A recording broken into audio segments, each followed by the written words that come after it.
西浦路85号，快！什么？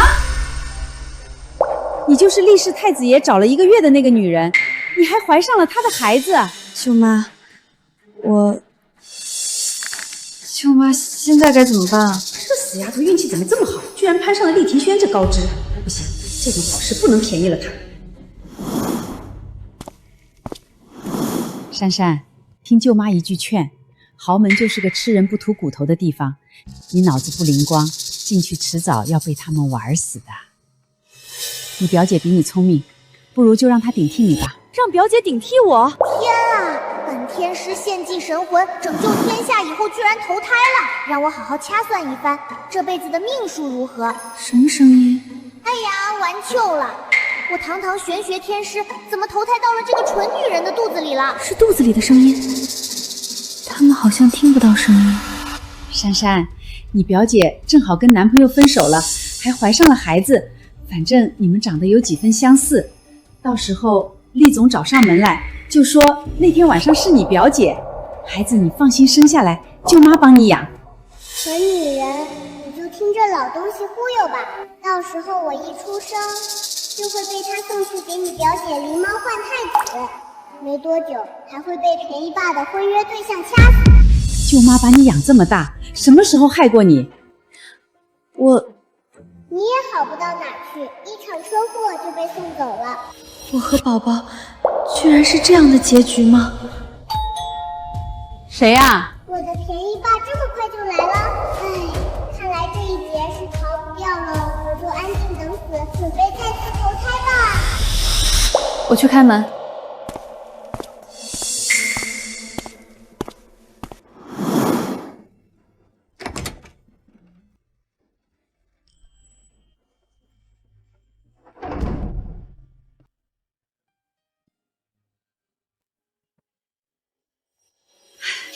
厉总，请问是胡珊珊吗？我是厉庭轩。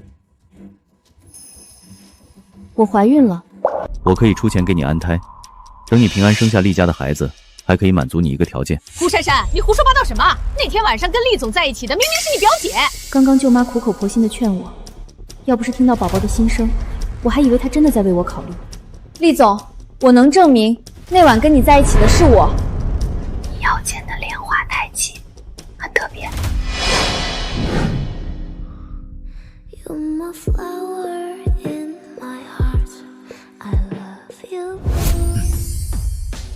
不用说这么具体，我知道是你。哟，这是开窍了。要知道我这便宜爸天生对女人过敏，能跟陌生女人睡一晚还有了孩子，多不容易啊！而且厉家老爷子一直想抱孙子，只要便宜妈不作死，在豪门安享晚年不成问题。胡珊珊跟厉总说什么了？不过既然他不肯配合，让我女儿嫁入豪门，那他也别想进去。厉总，其实我这外甥女儿挺不检点的，她从小就不好好学习，长大后更是3天2头就换男朋友，勾引男人很有一套。不然你以为正经女孩子怎么会去酒店那种地方？舅妈，我是你外甥女，你怎么能这样空口造谣的往我身上泼脏水？本天师早就说过这老东西不安好心吧。不过他真以为霸总都人傻钱多吗？我这便宜爸可是有脑子的，只要我妈承认那晚是他，他就会为他撑腰。收拾东西，搬去厉家老宅，那里会有专人伺候你安胎。这种环境怎么教育孩子？不想去？我这就去收拾东西。厉总，你没听到我说的吗？您可不能被他骗了啊！他肚子里的孩子是谁的都说不准。我够了！你以为我们来之前没调查过胡珊珊的情况吗？她的一切情况，我们都了如指掌。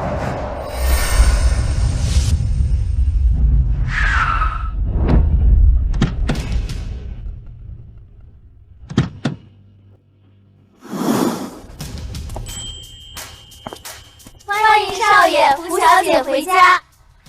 你就是珊珊吧？我是庭轩的爸爸。你的事儿我都听庭轩说了，家里已经给你安排了3个保姆、2个营养师，还有专门的医疗团队。你就安心在这里住下，等孩子生下来，我们厉家绝对不会亏待你。谢谢厉老爷。走，外面太阳大，进屋再说。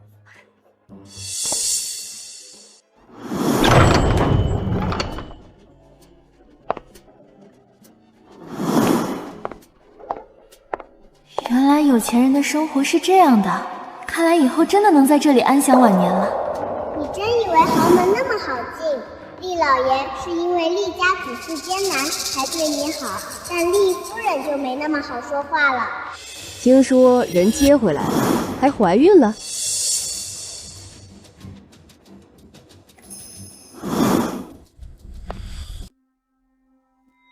听说你只是个普通大学毕业的，能怀上厉家的孩子也算是你的福气。调查说，你也还算干净，让你住进来是为了你安心把孩子生下来。要钱可以，但别妄想不属于自己的东西。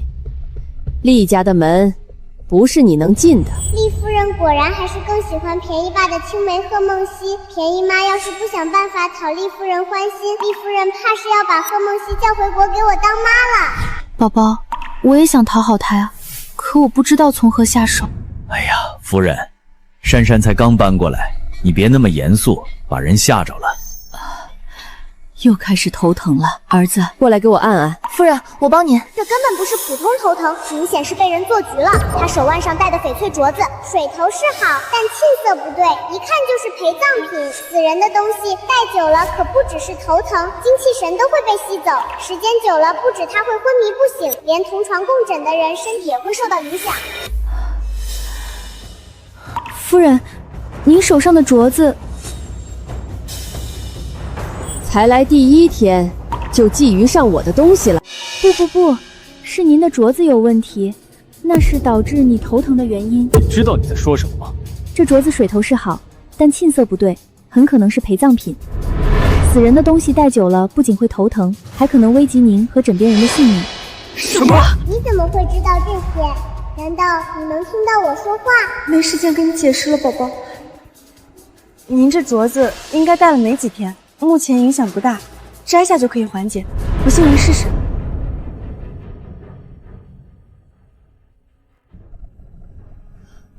好像是松快了些，头也不胀也不痛了。我记得这镯子是前些天你生日时，你那个死对头孟佳然送来的礼物。我派人去查。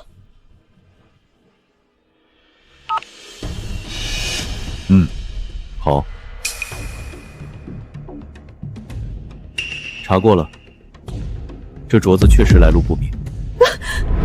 好个孟佳然，难怪突然送我这么好的东西，我还信了他说的要跟我讲和呢，原来是要害我。管家，快把这晦气的东西送回孟家。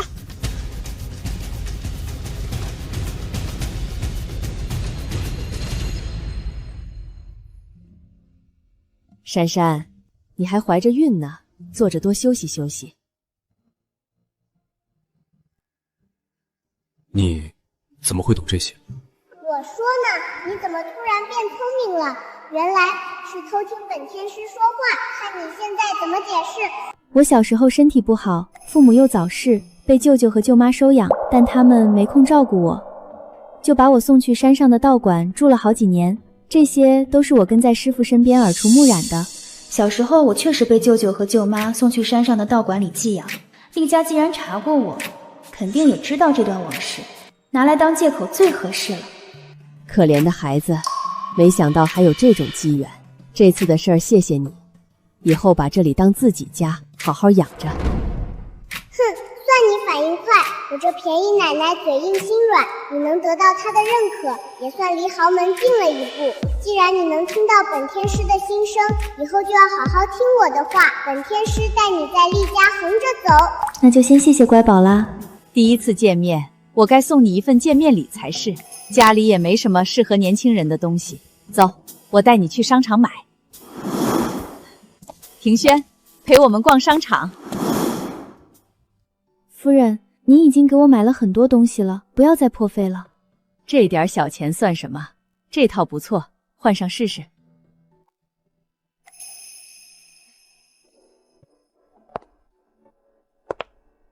夫人，我换好了，快出来看看，我选的绝对好看。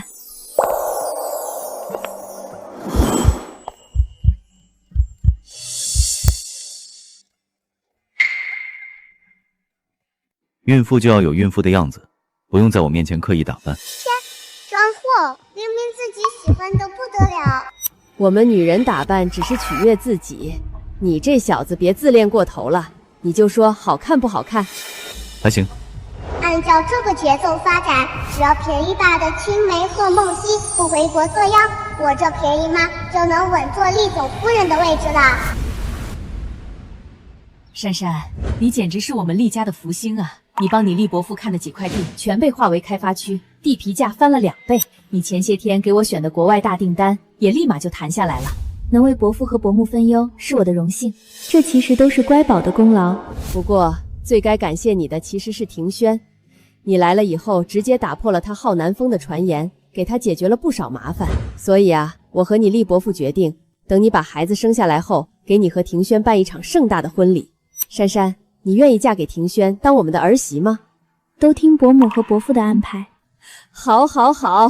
本天师说的没错吧？只要贺梦溪不来做鬼，你就能当厉总夫人。喜帖我已经让人准备好了，你看看这样式喜欢吗？这莲花图案，这是厉家的家徽。你是不是在庭轩腰线看到过这个莲花胎记？说来神奇，厉家一脉都有这个莲花胎记，庭轩有，庭轩他爸有，我这乖孙肯定也有，不过外人并不知道这件事。好，我这就过去。珊珊，我要出趟门，你在家好好休息。这个点庭轩也快下班回来了。伯母慢走。你就是胡珊珊，贱人！你竟敢勾引我的庭轩哥哥，我看你是活腻了。糟了，是便宜爸的青梅贺梦溪，未来就是他掐死的我。他可会装可怜了，他一哭，我那便宜爸就心软。装可怜这一块我还从没输过。你笑什么？我已经查过你了，卑贱的无耻女人，不知道怀了谁的野种，就想母凭子贵，破坏我和庭轩哥的联姻。你做梦！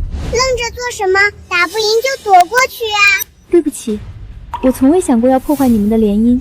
孩子是无辜的，生下来我就会走，以后也绝不会见他，只求你善待他。亲娘嘞，这是演哪出？贺梦溪，你要干什么？起来！不知道自己快要生了吗？庭轩哥哥，她这种私生活混乱的女人，怎么配当厉总夫人？那些不过是珊珊的舅妈为了让她表姐顶替她散播的谣言。珊珊是怎样的人，我比你清楚。那我呢？庭轩哥哥，我和你可是有婚约的。他哭了，他哭了，便宜爸要心软了。厉总，对不起，是我让你为难了。等伯母回来，我会让她取消我们的婚礼。这事儿我来处理，你别多想。梦溪，我和你的婚约只是小时候的玩笑，现在珊珊怀了我的孩子，我不允许任何人欺负她。庭轩哥哥，是你负了我。贱人，厉总夫人的位置是我的，我不会让你得逞的。厉总，你真的不去追她吗？让你受惊了。吩咐下去，以后不准再放这些闲杂人等进来打扰夫人养胎。没想到啊，我这便宜妈这么会装可怜，走白莲的路，让白莲无路可走。我这便宜爸直接被拿捏得死死的。怎么又跪下了？白莲花已经走了，我们没必要再装了呀。珊珊，你这是怎么了？肚子好痛，我好像要生了。快去备车！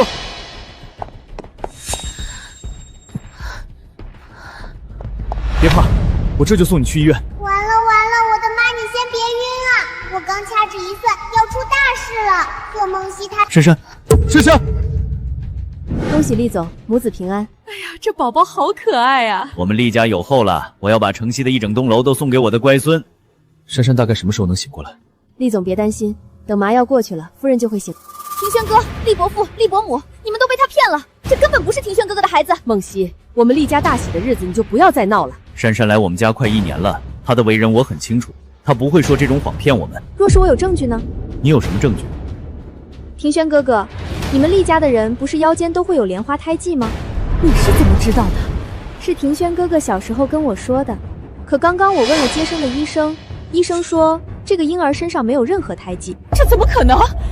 你们现在就可以检查一下。怎么，不敢吗？有什么不敢的？真的没有。庭轩哥哥，这真的不是你的孩子，现在证据摆在面前，你总该相信了吧？庭轩，胎记这种事儿其实也做不得准，那就去做亲子鉴定，这个肯定准。去做个亲子鉴定也好。好吧，但我还是相信珊珊。有劳了。亲子鉴定结果会在半个小时后出来，请在这里稍等片刻。都半个小时了，结果怎么还没出来啊？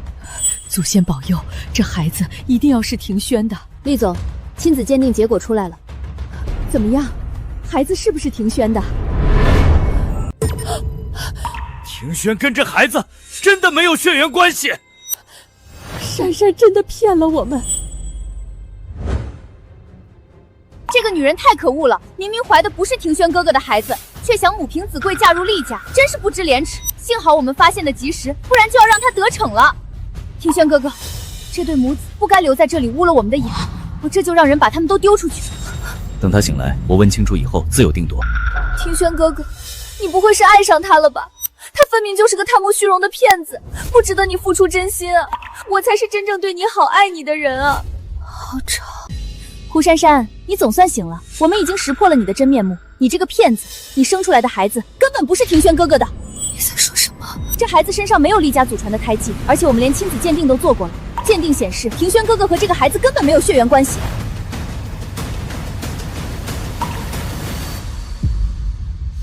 这不可能啊！完了完了，我的妈！你先别晕啊！我刚掐指一算，要出大事了。贺梦溪她搞了什么鬼？厉总，你信我，孩子真的是你的，祖传的胎记做不得准，亲子鉴定也有可能是假的。胡小姐，我们医院的鉴定设备很精准，这亲子鉴定不可能是假的。这亲子鉴定我全程盯着，没有作假的可能。为了保险起见，我还找了另一家机构做鉴定，报告结果跟这份是一样的。胡珊珊，别嘴硬了，证据确凿，不管你说什么都是没用的。怎么会这样？厉总，我想看看孩子。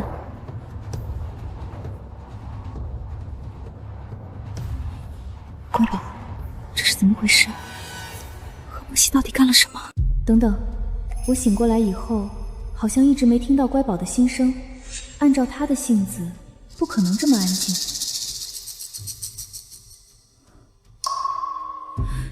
这不是我的孩子。什么？贺梦溪，我的孩子在哪里？你把我的孩子弄哪儿去了？都怪我这么久才醒过来，乖宝一定出事了。胡珊珊，你真是无耻！为了洗脱欺骗厉家的罪名，居然连亲生儿子都不认！救命啊！便宜妈，便宜爸，快来救救我呀！是乖宝的声音。厉总，麻烦你帮这个孩子找回他真正的父母，我要去找我的孩子。胡珊珊，你这是想找借口畏罪潜逃吗？庭轩哥哥，快派人去把他抓起来啊！爸妈，我去看看。那个孩子应该已经被解决掉了吧？闭嘴！不想死就别吵。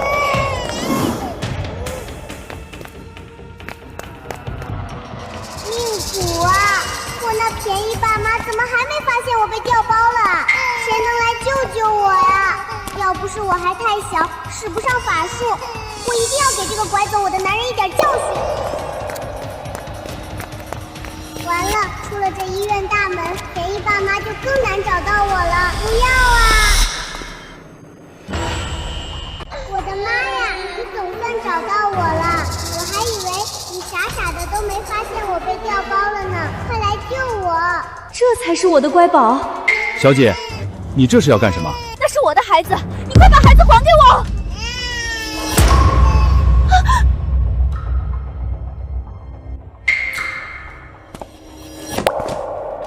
我不知道你在说什么，这不是你的孩子，不要乱认。那就是我的孩子，把孩子还我！疯女人，放开我！胡珊珊，这是怎么回事？厉总，这个人调包了我们的孩子。别乱认孩子，这不是你们的孩子。厉总，你只要看看孩子腰间的胎记，一切就真相大白了。你们这是想干什么？抢孩子啊！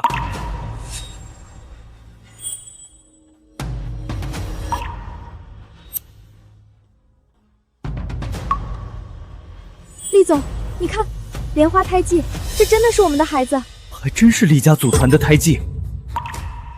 你是什么人？为什么要偷走我的孩子？是不是有人指使你干这件事的？我没有偷孩子，这不是你的孩子。是不是我的孩子？我等会儿一做亲子鉴定便知。我劝你最好现在就从实招来，否则我会让你生不如死。是鹤，庭轩哥哥，这是怎么了？这个男人和这个孩子是怎么回事？没用的东西，一点小事都办不好。没有人指使我，我只是一时糊涂，看到孩子可爱，鬼灵心窍，才想把他抱走。你把我的孩子抱走了，护士为什么又会抱过来一个孩子？然后正好贺小姐又跑来，污蔑我生的孩子不是厉总的。这一切是不是太巧合了些？就像是有人故意调包了孩子，诬陷我。我看你现在是想诬陷我。我觉得这个婴儿可爱，但知道是厉家的，我怕被厉家发现，才调包了孩子，想蒙混过关。没想到还是被发现了，一切都是我的错，与任何人无关。我想起来了，庭轩哥哥，告诉我孩子身上没有任何胎记的人就是他。他说自己是接生的医生，我就信了。庭轩哥哥，对不起，是我误信了他人，搞出了一个乌龙。哼，白莲花，你骗骗自己就好了，以为我的便宜爸这么好骗吗？事情的真相到底是什么？我自会查清楚。危机终于解除了，可怎么我的头有点晕晕的呢？乖宝，厉总，快叫医生，宝宝出事了！孩子就是太累睡着了，没什么大碍。不过我们检查出孩子对花粉存在过敏，注意让孩子远离过敏源，并且常备过敏药。好的，医生，我会注意的。宝宝没事就好。唉，没想到这孩子一出生就这么波折，幸好找回来了。爸妈，时间不早了，折腾了一天，你们先回去休息吧。也好，珊珊也该休息了。珊珊，我们明天再来看你和宝宝。伯母伯父慢走。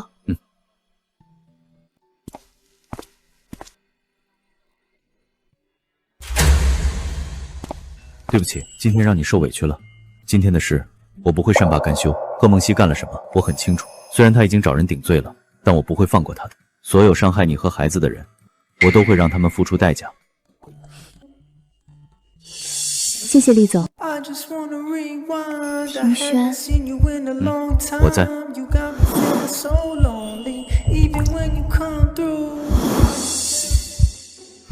乖宝，你终于醒了，感觉怎么样？有没有哪里不舒服的？睡了一觉，我现在神清气爽。不过我有一件事需要你帮忙，我要你帮我恢复法力。现在没有法力，连自保都做不到，太憋屈了。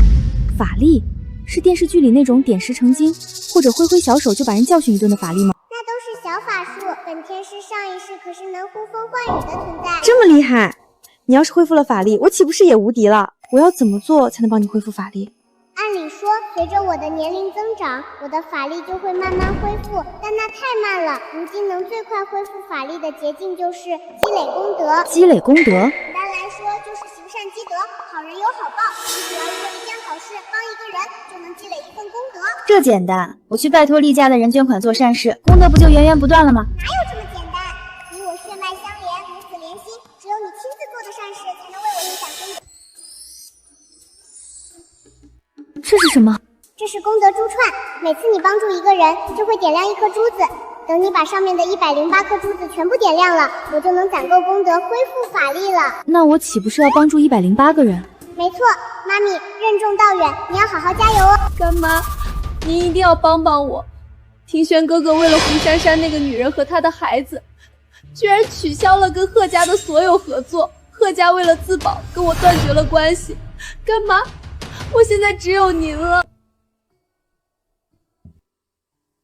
厉总，这些行李我先拿到车里。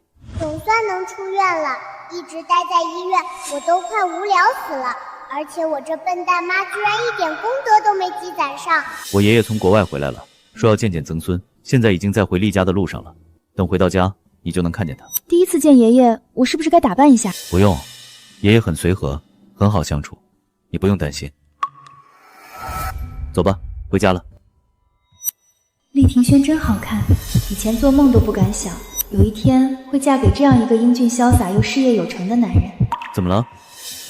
没什么。哎呦喂，居然还害羞上了。虽然孩子都生了，可我以前光想着怎么应付舅妈的刁难，怎么赚学费和生活费，根本没谈过恋爱啊。立马送去手术室，马上做手术。爸妈，爷爷，这是怎么回事？我们带你爷爷回家，路上跟别人的车刮蹭了一下，本来不是什么大事，但你爷爷心脏不好。之前我就劝爷爷不要回来，等孩子大点再带过去给他看，可他就是不听。你爷爷跟你爸一样，盼这个孩子盼太久了，他的心情我也能理解。希望吉人自有天相，你爷爷能度过这一关吧。医生，我爷爷怎么样了？厉老爷子目前的情况十分棘手，需要请心外科的欧阳主任来主刀，但欧阳主任正在休假。我们刚刚已经联系过他了，可一直联系不上。我这就派人去找欧阳主任。找人？我在行啊，妈，积功德的机会，这不就来了吗？宝宝，你知道欧阳主任在哪里？虽然我现在没了法力，但我掐算能力还是一流的，只要我动动手指就能知道欧阳主任在哪里。我算出来了，他在京市的月色酒吧。庭轩，我知道欧阳主任在哪里了，他在月色酒吧。月色酒吧？这欧阳主任大白天的就去酒吧吗？不可能，欧阳主任向来滴酒不染，他说喝酒会影响手指灵活，不利于做手术，他不可能去酒吧。你怎么会觉得欧阳主任在那里？这我没办法解释太多，但你让人去看看就一清二楚了。派人去月色酒吧找找，看看欧阳主任在不在那里。厉总，找到欧阳主任了。主任，快，患者等着您做手术呢。我去准备一下，马上到。爸有救了！你是在哪里找到欧阳主任的？月色酒吧。欧阳主任还真的在那里，他到底是怎么知道？乖宝，你真厉害。这算什么？等我恢复了法力，比现在还厉害。这位是欧阳主任的女儿，欧阳敏小姐。没什么事儿，我就先走了。欧阳小姐，欧阳主任说让您等他做完手术再一起回家。他以前都不管我，现在管这么多做什么？我去酒吧喝酒他要管，现在我想走他也要管。行，我不走，我坐那里等他总可以了吧？丽莎，看来滴酒不沾的欧阳主任去酒吧是为了找女儿呀。他看上去很难过的样子，应该是有心结。妈，行动起来，帮他解开心结，没准又能积攒功德了。我去试试。这是你养的小猫吗？好漂亮呀！她叫丽莎，是爸爸5年前送给我的生日礼物，可惜已经不在了。爸爸工作很忙，是丽莎一直陪着我。可是这2年我忙着学校的事儿，没照顾好她。她生病了我都不知道，等我发现已经无法挽回。我刚刚算到，这猫咪已经投胎转世了，而且就在这附近。丽莎，丽莎。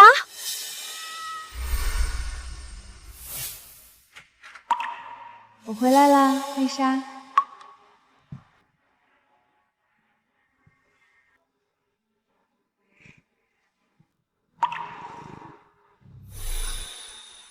是丽莎，丽莎又回来了。她跟丽莎长得一模一样，我又见到丽莎了。厉总夫人，谢谢你。我还不是。小猫咪，你愿意跟我回家吗？这一次我一定会把你照顾好。不会再因为学业忽视你了。亮了，珠子终于亮了！太好了，总算积攒到第1份功德了。谢谢你啊，丽莎。庭轩，在看什么呢？没什么。臭小子，原来是在偷看自己媳妇，还不好意思起来了。手术很成功，等患者醒了以后，留医院观察2天就能出院了。谢谢医生。爸醒了！爸，爷爷，太好了，今天功德梅开2度，真是幸运的一天。我的孙媳妇和乖曾孙呢？珊珊，快过来，爷爷找你和宝宝呢。爷爷，这是我和庭轩的孩子。我的曾孙子真可爱，孙媳妇儿，辛苦你了。我这曾祖父天庭饱满，印堂红润，耳垂丰厚，一看就是长寿富贵的命，不可能经历今天这生死劫。这场车祸恐怕不是意外这么简单，所以这场车祸很可能是有人做局。找机会，我要跟庭轩说一说才行。爸，自从珊珊进了我们家，我们总能逢凶化吉。今天也是多亏了珊珊找到了欧阳主任。珊珊啊，就是我们厉家的福星。我也没做什么。爸，宝宝现在还没起名，不如你给起个名吧。这孩子就是上天赐给我们的恩泽，不如就叫厉天泽吧。天泽，这个名字好啊。确实好。小东西，以后你就叫厉天泽了。天泽，好土的名字哦，真的不能换一个吗？好了，乖宝，别挑剔了，给厉老爷子一点面子吧。以后你就叫天泽了。庭轩，时间不早了，你先带珊珊回去休息，我们在这里陪陪你爷爷。对了，把天泽也留下来吧。好。我这便宜奶奶是要给我爸妈创造独处机会呢。妈，你可要好好把握，抓住我爸的心。独处？他怎么一路都一声不吭啊？我是不是该找点话题跟他聊聊？庭轩，到了，下车吧。庭轩，你真的愿意和我结婚吗？我愿意。我和你的婚礼会在1个月后举办。你不仅给我生了孩子，还救了我妈和我爷爷，是我厉家的恩人。你跟我结婚，只是因为这些吗？我也不讨厌你。走吧，再磨叽，民政局都要下班了。没想到这就结婚了，还是跟大名鼎鼎的金圈太子爷。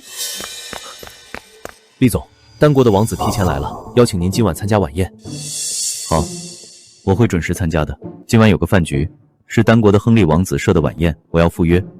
不过他也邀请了贺梦溪。既然已经结婚了，我不想让你误会，所以你跟我一起去。好，这种场合说不定能碰上积攒功德的机会呢。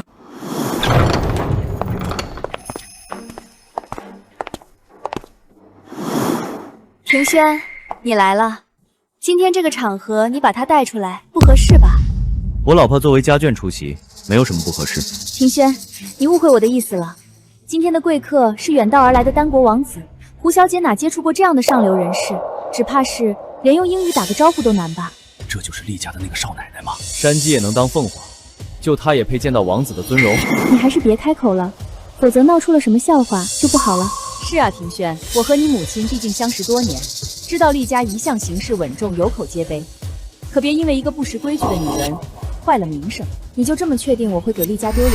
吴珊珊，不是我瞧不起你，你以前从未参加过这种场合，礼仪交谈可都是有规矩的。你一个乡下人，自然是不懂的。我也是好心，不想看你出丑而已。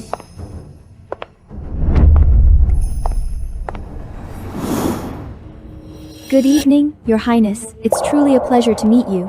I've heard so much about you from my husband. Your English is wonderful, Mrs. Lee. I didn't expect that.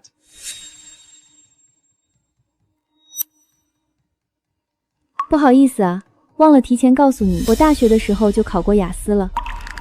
其实我最近也学了一点中文，入乡随俗嘛，大家可以用中文跟我交流。好的，殿下。多吃点。我自己来就好。这是做丈夫该做的事。亨利王子，我特意为您准备了一份小礼物，这叫蓝焰百合，是我们这边极为稀少的品种，希望殿下会喜欢。天哪，我从未亲眼见过这种花，太珍贵了。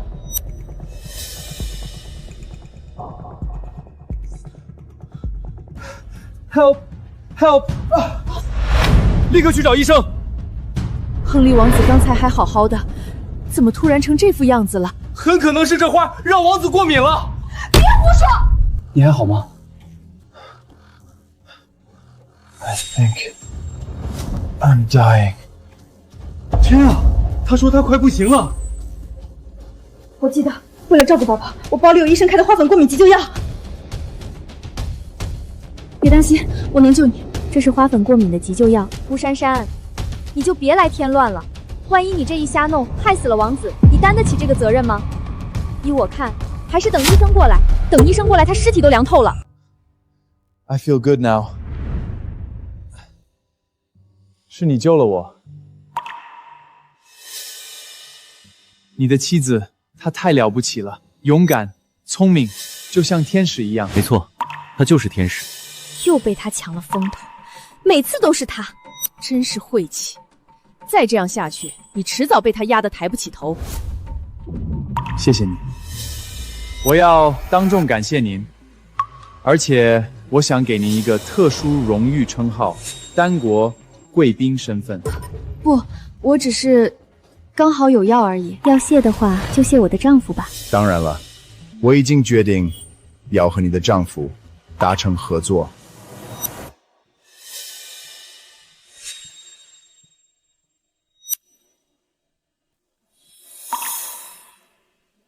太好了，不仅帮到了庭轩，还积攒了功德。点亮这串珠子，好像也没那么难嘛。如果厉家和王子顺利达成合作，那我这些年冒着风险搞的走私产品就不能送出国门了。都怪胡珊珊，要不是她救了王子，王子一定会选择和干妈您合作的。你还好意思说？我就不该把你带过来。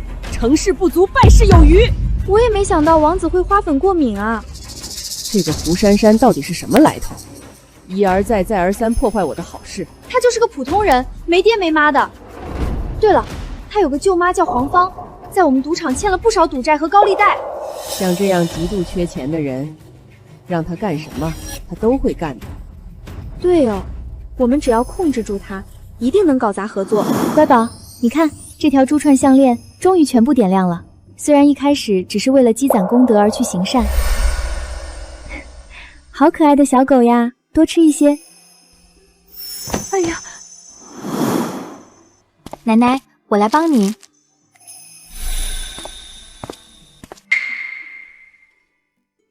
您辛苦了。谢谢你。但看着对方的笑容，自己也变得快乐了起来，渐渐就爱上做善事了。乖宝，现在你是不是能恢复法力了？好多力量源源不断地涌进身体里呀，感觉整个人都轻飘飘的。哎，我怎么飘出来了？乖宝，这是怎么回事啊？我知道了，原来恢复法力后，我就要回去了。回去？你要回哪里去啊？回到我该去的地方。便宜妈，这段日子谢谢你的照顾，没想到我们这么快就要分别。不过你不用担心，我的离开不会影响到你的孩子，因为我只是寄生在你孩子身上的一抹魂。乖宝，妈妈，再见了。对不起，没办法履行用法力带你横着走的承诺了。以后没有我，你要保护好自己。不过现在有便宜爸保护你，我也还算放心。既然要走了，本天师就给你最后一个忠告吧：大婚当天，警惕泄密。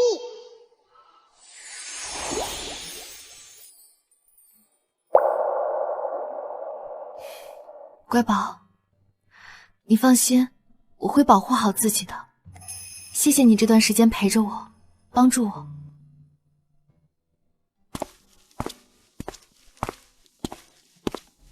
天泽，以后就由你来陪着妈妈了。以前每天都能听见乖宝的心声，现在听不到了，好不习惯。珊珊最近怎么都愁眉苦脸的？是不是遇到什么烦心事了？难不成是婚礼临近，她患婚前恐惧症了？婚前恐惧症跟我结婚是什么吓人的事儿吗？这你就不懂了。领结婚证和办婚礼广而告之的心情是不一样的。对了，你给珊珊求婚了吗？你呀，跟你爸以前一个德行，不解风情。难怪珊珊快结婚了，还愁眉苦脸的。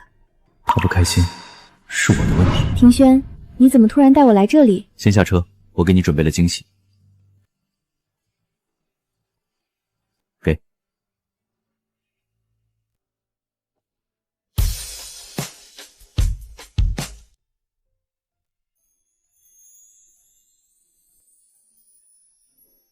珊珊，之前是我疏忽，没有跟你正式求婚。胡珊珊，你愿意嫁给我厉庭轩，成为我的妻子吗？我愿意。这样你会开心一些吗？婚礼临近，我看你最近不太开心。所以你就给我准备了今晚的惊喜？庭轩，谢谢你为我做的这些。我最近情绪低落，其实是因为别的事。我们已经是夫妻了，或许我应该向他坦白一切。庭轩，其实我能嫁入厉家是有贵人相助。之前舅妈想让表姐顶替我进入厉家，其实我是想答应的，但贵人告诉我，一旦表姐顶替了我，我会落得很惨的下场。所以那天你才会一见到我就说怀了我的孩子。你这个贵人是谁？他在哪里？我的贵人是附在天泽体内的一抹魂，他是一名玄学天师，而我能听到他的心声。其实舅妈和爷爷的不是我。原来如此，难怪你能知道很多别人都不知道的事，原来是有高人相助。幸好有这位天师在，不然我们可能就错过彼此了。可是他功德圆满，回到了他该去的地方了。我不开心，是因为突然听不见他的声音。珊珊，以后没有了天师，就由我来当你的贵人，我来保护你。那就拜托你了，厉先生。对了，天师离开前给我留了一句话，他说大婚当天警惕泄密。夫人，你真是我见过最美的新娘子，你真会说话。珊珊，恭喜你啊，新婚快乐。舅妈，你怎么来了？珊珊，你离开以后，舅妈想了好久，这些年是舅妈做的不好，没有尽到长辈的责任，舅妈很后悔，想稍微弥补一下。恐怕是看我要嫁入豪门了，来看看有什么利可图吧。不过大喜日子也不好跟他闹太僵。舅妈，您随便坐坐，今天忙我就不招呼您了。好，你忙，舅妈先出去，没空招呼我，正合我意。贺梦溪给我看过厉家的地图，我记得厉庭轩的书房是在这边。果然今天大婚，厉家的人都很忙，没人注意到我。贺梦溪说过，只要把这个 U 盘插进电脑，让里面的病毒进入电脑，我欠毒躺的债就能一笔勾销。快看，新郎新娘来了！新郎新娘好般配啊，一脸夫妻相。珊珊能嫁进我们厉家，真是我们厉家的福气。有生之年能看见孙子结婚生子，我是一辈子无憾。王子，出大事了！我们跟厉氏集团合作的资料被发到网上了。什么？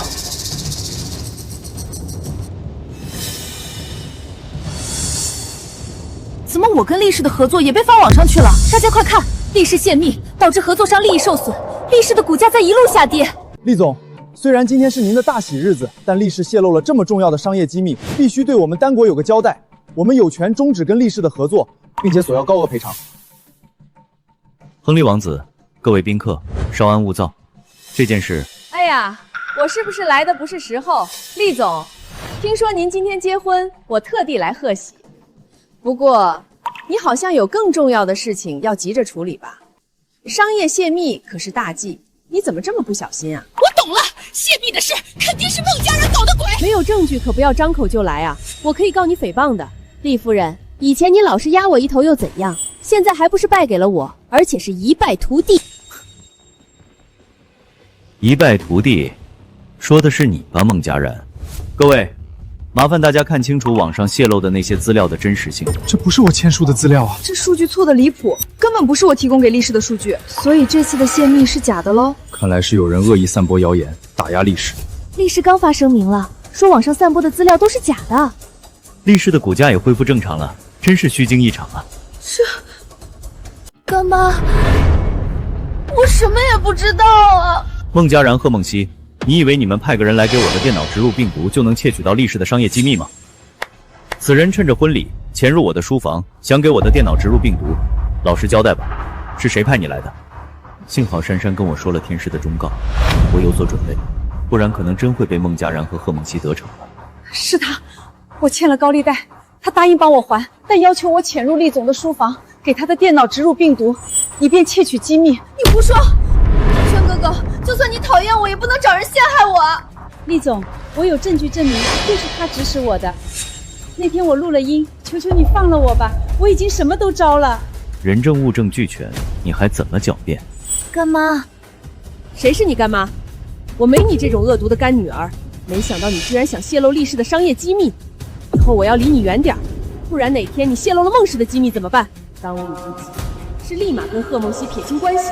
孟总，你也别急着跟贺梦溪撇清关系，回头去了牢里，你们没准还能有个照应。当务之急是立马跟贺梦溪撇清关系。孟总，你也别急着跟贺梦溪撇清关系，回头去了牢里，你们没准还能有个照应。厉庭轩，你说什么呢？孟家然，跟我们走一趟吧。两位搞错了吧？你们在说什么呢？孟总，你想对付厉氏，我当然不会放过你。你的所有犯罪证据我都已经上交相关部门，应该够你吃个10年8载牢饭吧？完了，全完了！儿子，干得漂亮！厉总大气！这一切都多亏了我有个小福星。少爷，我刚刚在门口看见了一份礼物，上面写着是要给少夫人的。给我的礼物？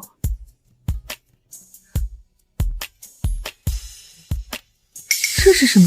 田姨妈、田姨爸，听见我的声音吗？你能听见他说话？是啊，只有你们2个能听到我的声音。这是我最近捡到的宝贝，送给你们当新婚礼物啦！以后你们可以通过这个宝贝跟我对话，祝你们新婚快乐哦！看来你之前是白伤心了。是啊。